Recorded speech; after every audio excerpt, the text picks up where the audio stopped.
Hey now, I am actually in Las Vegas right now. And instead of gambling and going on the strip and walking, I've done all that before.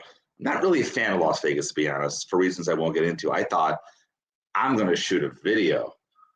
So I apologize for the video quality. It won't stay on that long, but I'm using my work computer, which doesn't have a great speaker or monitor or whatever. But real quickly, I did what any rational person would do. And in order to create the video, I created a PowerPoint because I wanted to discuss the 2022 Veterans Committee ballot because that's going to come out a week from Monday. And I guess without any further ado, and to get this horrible video away, let's go straight to the PowerPoint presentation. So this is my presentation for the guests for the 2022 Veterans Committee ballot. So let's start. You ready? Let's start the slideshow. So the criteria to be on the ballot this year. So they're going to pick 10 players whose greatest contribution was post-1980. Now, this year they made a change. It used to be 10 players, managers, executives. It didn't matter what your role in baseball was. They looked just at the timeline. But they altered that this year in April so that for the current Veterans Committee that's coming up to vote, it's only going to be players, not managers, not executives, or umpires for that matter. Joe West, I'm talking to you. Those votes will come next year. But for this year, they're just going to focus on players. Obviously, they can't be on the current Baseball Writers Association ballot. Usually when they do this, they do a mix of new and old, people that have just recently fallen off the ballot, along with people that have been been off the ballot and been on these veterans committees for a long time. A great example of that would be like Ted Simmons and Marvin Miller, who got in fairly recently 2 years ago. And they keep dragging on the ballot. They're trying to clear up the congestion on the ballot and the backlog, which I do appreciate.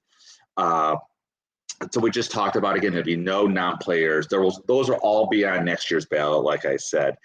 And finally, one thing I don't have on this slide before I jump to the next one is, starting next year, you have to be off the ballot, I think a minimum of 3 years, but they grandfathered certain players in, which we're going to get into in a second. So let's talk about the new candidates right now. These are players that have recently come off the Baseball Writers Association ballot, and they're going to be pushed now to the Veterans Committee. And so these are candidates that can appear on the ballot.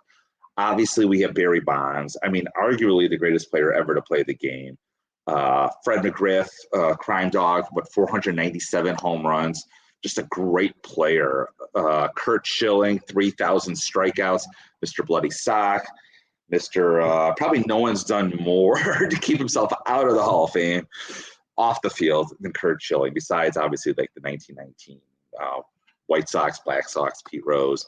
And obviously we have arguably the greatest pitcher ever, Roger Clemens.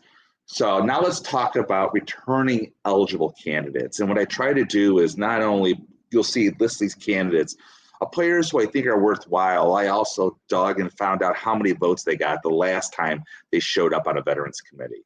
So we have Dale Murphy, Mr. Back-to-back MVP. You talk about a guy who was very great for a short period of time, not real short, but a short period of time, early mid-'80s, 82, 83, back-to-back MVPs. Dale Murphy. Last time he was on the ballot, he got 3 or less votes. If you got 3 or less votes, the last ballots, they don't even tell you how many votes you got. Lou Whitaker, someone very close to my heart, Detroit Tiger for life, #1, just retired this year. He got 6 out of votes. He needed 12 votes to get into the Hall of Fame. Don Mattingly, who again just retired from managing. I don't know if he's ever going to manage again. Again, another one who had a very high peak level in the mid-'80s, along with Dale Murphy. The fact that he played his whole career with the Yankees definitely helps. He retired 1 year before the Yankees won their the first World Series in that dynasty. A lot of people say he retired. He said he retired because of a back injury, which obviously impaired his career for an extremely long time. That's why his decline was so sharp. But also his batting average was slumping so fast, so quickly that there's a chance if he had one more really bad year, his lifetime batting average may have fallen below 300. Dwight Evans, again, he got 8 votes the last time he appeared on the most recent ballot, which could have been last year. Someone can remind me in the comments. But very recently he was on, no, 2 years ago. And what's interesting about Dwight Evans is the fact that he got the most votes of anybody to not get in the Hall of Fame. You needed 12 votes that year. Like I said, Dwight Evans got 8. I think Simmons and Marvin Miller got in that year. Dave Parker was on that same ballot. He got 7 votes. Again, the issues with like Evans and Parker is they straddle that 70s, 80s line. So I'm not sure if they really fit into this ballot versus the pre-1980s ballot, which will be in another 2 years from now. Oral Hershiser, again, everyone knows it was a 59 2/3 consecutive streak, scoreless inning. Last time he was in the ballot, he got 5 or less votes. Albert Bell, again, another guy who really did a lot off the field to hamper his induction into the Hall of Fame. Last time he was on, he got 5 or less votes. Joe Carter, I think of Joe Carter. Obviously, I just think of the home run. It was the 92 World Series. Could have been 93, but whatever. The home run is all I think about. He got 5 or less votes. Will the Thrill Clark, he just had his number retired this year as well. Last time he was on the ballot, 5 or less votes. Keith Hernandez, MVP, just a really good player. I don't want to call him great because he's not in the Hall of Fame. If he were that great, he'd be in the Hall of Fame. But it did help that obviously he played a majority of his career, a lot of his career with the New York Mets. There's a lot of traction gaining to get Keith Hernandez in the Hall of Fame. It's interesting about Keith Hernandez. He's never been on a Veterans Committee. I didn't realize that. I thought for sure he would have appeared on at least one, but I can't find any record of him ever appearing on a Veterans Committee. Who else I got? Rafael Palmeiro. I mean, if you're going to put Bonds in, you're going to put Clemens in, you got to at least consider Rafael Palmeiro, right? I mean, Mr. 500 home run, 3,000 hits. I mean, he'd be in right now, obviously, if not for steroids, assuming he had the same amount of hits and home runs. And last but not least, Mark McGwire. I personally think McGwire should be in. I think he's gotten a bad rap in the sense that in 1999, they had the all-century team, like the greatest players ever. Ted Williams, Hank Aaron, Yogi Berra, I mean, Johnny Bench. I remember all of them walking across Fulton County Stadium, or was it Turner Field, or whatever it was in Atlanta. And sure enough, Mark McGwire was voted one of the greatest players to ever play the game that century. Yet, at the same time, yes, he admitted to take PEDs, but then it technically wasn't illegal. It was really frowned upon. But he kept the bottle on in his locker. I mean, come on. I mean, it's not like Palmeiro when they banned it, they found out after the fact. So that's just getting off my soapbox. So those are just some of the returning eligible candidates. We've talked about 14 candidates. Remember, there's only 10 slots. So this is my personal who I think will make the list. And this, I'll explain them all in a little bit, but this is, I think, who should be on, in my opinion, and who's going to make it.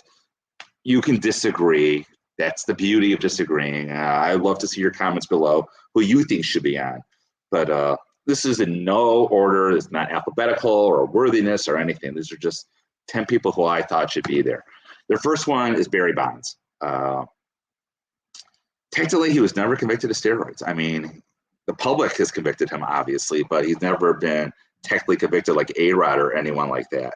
So I think it's important that his peers vote on him and we can get a more clear idea where they stand on the steroid issue. I think how many votes he gets is going to say a lot, whether it gets very close to the 12 votes. There's usually a 16-person committee or a 15-person committee, and you need like 12 votes, 75% to get elected. So I'm very curious how Barry Bonds stacks up amongst his peers. And obviously, I think Roger Clemens goes hand in hand with Barry Bonds. I don't think you can put one into the Hall of Fame without including the other.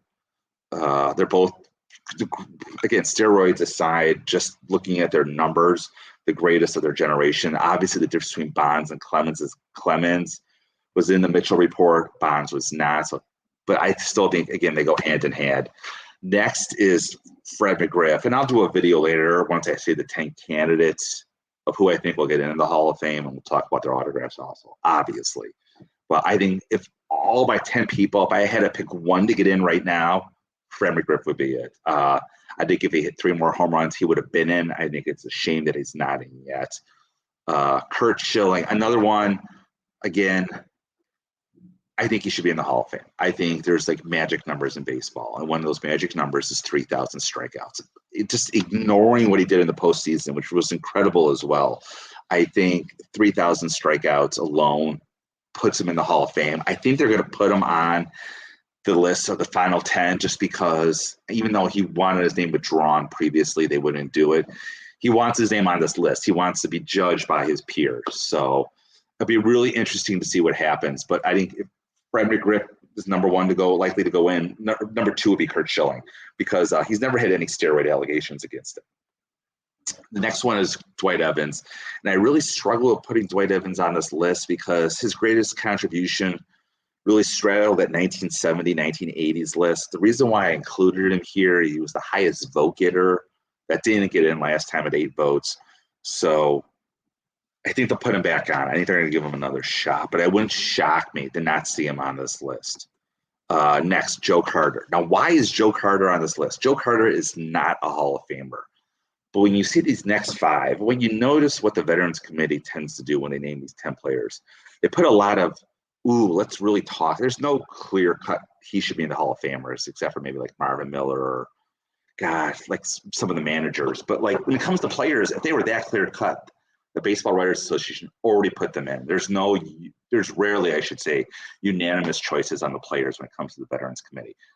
So what they try to do is they put some weaker players in because they can only have, I think, 4 votes a person. You can't vote for all 10. I think you get 4. So they're trying to put some, like, let's put no-brainers, not Hall of Famers on this list just to say, okay, we're going to make your decision, veterans members, a little bit easier. Kenny Lofton's another interesting case. He was one of those one-and-dones. Ted Simmons is the only player in the Hall of Fame that was a one-and-done to eventually get in. I'm not sure Kenny Lofton has even been on a Veterans Committee yet. I think as sabermetrics gets more accepted by the players, his stats become more relevant and becomes a stronger candidate. So I'd like to see him eventually get on the ballot and get some more recognition. He was a one and done that really surprised me. Don Quisenberry. I know it's Dan Quisenberry. Spelled his name wrong. I'm sorry. But yes, Dan Quisenberry. Again, he's in the Joe Carter category. Great relief pitcher, short period of time. But again, in my list, I only have one pitcher right now, and that was Curt Schilling. So I think they want to find a reliever, just someone to put on there again to say, just to put him on, appease the committee. Like, yeah, I see why he's on there. But like, listen, no one's going to vote for him. Let's focus on certain candidates that really deserve consideration.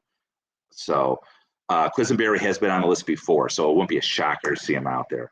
Another interesting case, I think, is Albert Bell. Again, talk about somebody who probably did not help their Hall of Fame chances off the field. Albert Bell was definitely one of them. But again, if you look just as his statistics, they're strong. There's a legitimate case to be made. I don't know if he deserves to be in necessarily. There's definitely a case to be made. So, and finally, I have Keith Hernandez. Again, he falls into like the Dwight Evans category, never been considered for the Hall of Fame. I mean, he's got the MVP award. He's got the 86 World Series and all that. I don't know if he gets in. I think it helps a lot that he's still broadcasting. His face is still out there. So I'm not going to, of this list, I'm not going to pick who I think is going to make the Hall of Fame because I'm very curious to see how my list matches up with the list that the Veterans Committee is going to put out on Monday. So real quickly, a couple noticeably missing people you may be asking yourself. Number one is Dave Parker. I really do think Dave Parker is a Hall of Famer. I think he deserves to get in. I mean, obviously he has some off the field issues, but I would like to see him get in one day. He's like at the level of the Jim Cotts or the Tony Olivas. So, I mean, I think, yeah, I'd like to see him get in. Another one missing, I would love to see in is Lou Whitaker. Now, the reason why I don't have Dave Parker and Lou Whitaker on my list is if you look at the history of the Veterans Committee, they're very much like to put like one on, one off, one on, one off. So I think Dwight Evans was on the last one. He'll make it again to this one. Parker and Whitaker came in like second and third of those that were on the ballots but didn't get in. So I got a feeling they're going to come off this year. I would expect to see him back on in 3 years when they revote this. It may be a case, and it wouldn't shock me if Parker makes in instead of Dwight Evans or Keith Hernandez. And the only reason why I say that it's just, to be honest, he's got Parkinson's disease. He's still doing well with it, given everything. He's still on the autograph circuit, but just the fact that he's not in the greatest of shape, it wouldn't shock me to see Parker go back on instead of like a Keith Hernandez. So that's all I got. I'm really curious of your thoughts about this, and I'm even more curious to see who makes the list next Monday. So that's about it from here from Vegas. I'm dropping this tonight. You're going to get 2 videos from me because I already filmed Kiki Kyler, the final of the C's. So when I get back to Detroit, which will be this weekend, we'll get to Ray Dandridge, which I know you're all excited to hear about.